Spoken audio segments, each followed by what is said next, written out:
Oi, gente. Segundo a pesquisa IPEC, Lula tem nesse momento 52% dos votos válidos. Significa que se a eleição fosse hoje e a pesquisa IPEC estiver correta, Lula venceria no primeiro turno. E várias pesquisas começam a apontar isso. Mas, muito mais interessante do que simplesmente trazer o resultado das pesquisas, me parece ser analisar as razões pelas quais Lula tem chance de vencer no primeiro turno e Bolsonaro tem tanta rejeição da população brasileira. De onde vem isso? E é isso que eu vou tentar explicar nesse vídeo. E peço que vocês assistam até o final para eu apresentar a razão que eu considero, inclusive tem uma dimensão histórica por trás disso, que me parece ser a razão mais importante para a rejeição ao Bolsonaro e a chance de Lula vencer já no primeiro turno.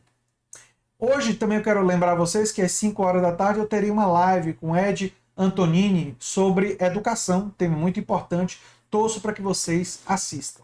Bem, nós poderíamos citar vários fatores para a recuperação da popularidade de Lula e a impopularidade do Bolsonaro. Só para citar alguns bem rapidamente, no caso da popularidade de Lula, os governos petistas tiveram aumento real do salário mínimo acima da inflação, programas sociais altamente populares, como Minha Casa Minha Vida, Bolsa Família, Luz para Todos, entre outros, não é?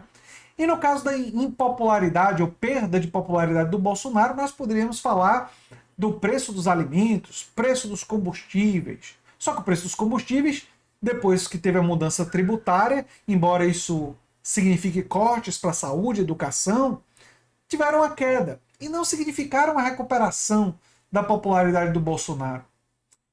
A PEC do estelionato eleitoral veio com benefícios para a classe trabalhadora e os mais pobres, e a maioria dos mais pobres continuam com Lula e não foram comprados ou seduzidos pela PEC do estelionato eleitoral. Nós poderíamos citar que Lula recuperou grande parte do seu capital político com a Vaza Jato. A Vaza Jato mostrou um Sérgio Moro aliado, parceiro, né, dos investigadores, sem nenhuma imparcialidade, sem nenhuma objetividade. Um verdadeiro juiz promotor.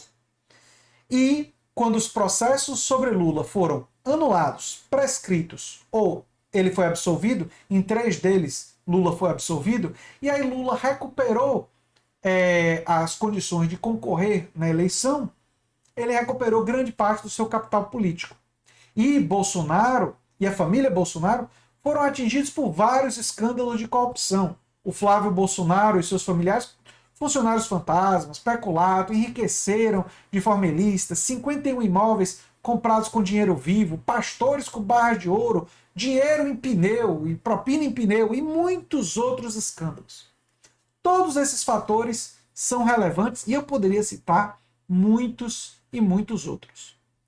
Mas o fator mais relevante, aquele que tem o maior peso, não é nenhum desses, embora todos esses tenham importância. O fator de maior peso, a meu ver, tem a ver com uma crise mundial, que tem a ver com a pandemia. E agora eu vou explicar por quê. Toda vez que uma crise grande ela é externa, ou seja, não foi produzida pelo líder do país, ela vem de fora para dentro, ela oferece ao líder uma enorme oportunidade, não de perder popularidade, mas de aumentar. Porque nesses momentos de crise, os eleitores, os cidadãos, eles olham para o seu líder com a expectativa de, no momento de crise, esse líder ajudar eles. Está do lado deles, está do lado da nação e está do lado da defesa da vida deles, da defesa deles. Um líder que estava caindo em popularidade, caindo a popularidade, que era o George W. Bush, que é péssimo, só por ele ter, no 11 de setembro, ter feito um discurso para lembrar de elementos de patriotismo, ele cresceu muito de popularidade, porque o país estava em crise e a população quis olhar para o seu líder e ouvir alguma palavra de solidariedade com eles. Os eleitores brasileiros se lembram, mesmo que não com toda a clareza, mas tem uma memória emotiva, que o primeiro programa que saiu da boca do Lula quando ele foi eleito foi o Fome Zero. Foi uma preocupação em cuidar dos brasileiros mais vulneráveis que passavam fome. 33 milhões agora passam fome e mais de 100 milhões estão em insegurança alimentar. Quando a pandemia atingiu o Brasil, Bolsonaro então tinha uma grande oportunidade de crescer de popularidade se ele tivesse se colocado do lado dos brasileiros em combater o vírus. Mas ele não fez isso. Bolsonaro fez tudo errado durante a pandemia. Bolsonaro foi contra as medidas de distanciamento social, fez aglomerações sem máscara logo no início da pandemia e seguiu a recomendação de empresários gananciosos de defender a imunidade de rebanho, de defender que a população se contaminasse do vírus, o que poderia, como gerou variantes mais perigosas, que disseminaram o vírus ainda mais, mas ele defendeu isso para garantir o lucro dos empresários bolsonaristas, que disseram para ele claramente que a prioridade não era a economia, a prioridade era a economia e não a vida das pessoas.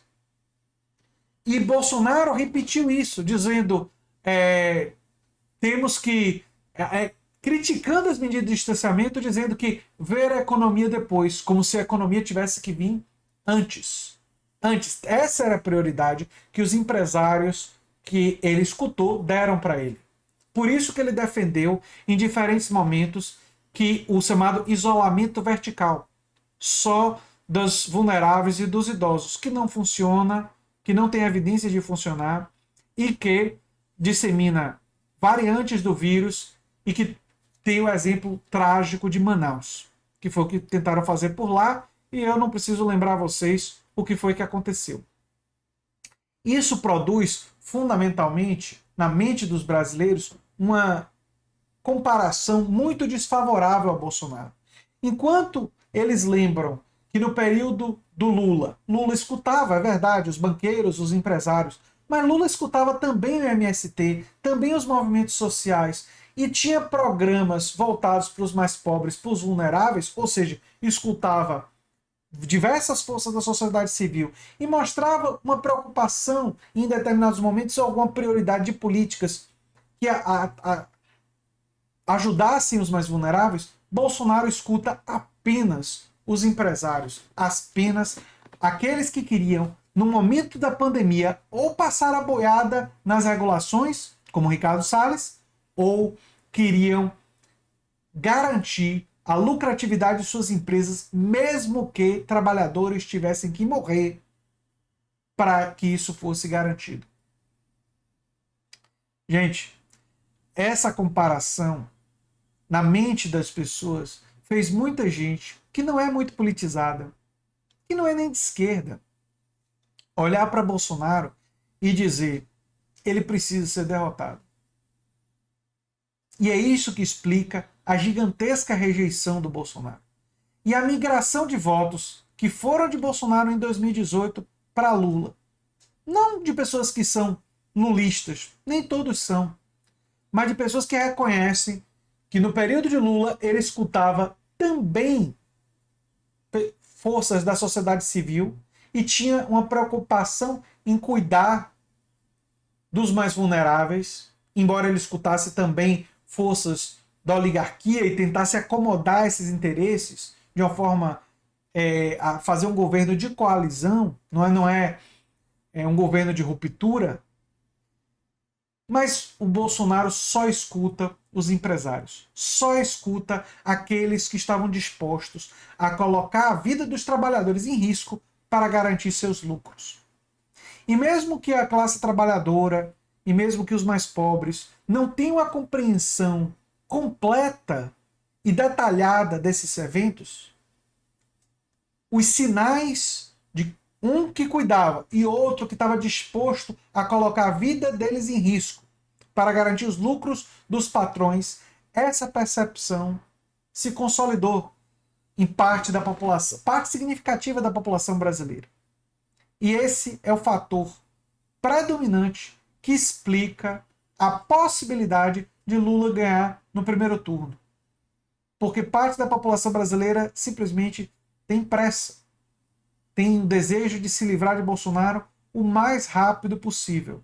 E se Lula é aquele que tem chance de fazer isso, parte significativa da população que não é lulista, que não é petista, está disposta a votar em Lula para fazer justamente isso acontecer.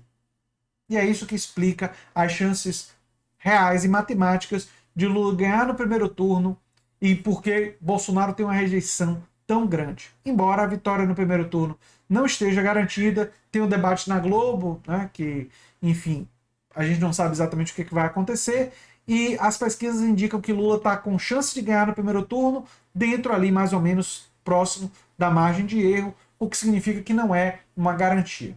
Mas essa possibilidade existe, a meu ver, por causa de todos os fatores que eu elenquei, mas especialmente pela forma terrível que Bolsonaro se comportou durante a pandemia e uma lembrança da população de um dirigente que jamais teria se comportado como ele se comportou. Eu sou André Teixeira Jacobino, canal Nova Máquina do Tempo. Se você gosta do que a gente faz, se inscreve, dá um like, compartilha. Quem sabe se torna membro, apoiador do canal. Quem sabe faz um dos nossos cursos. Um abração e até o próximo vídeo. Tchau, tchau.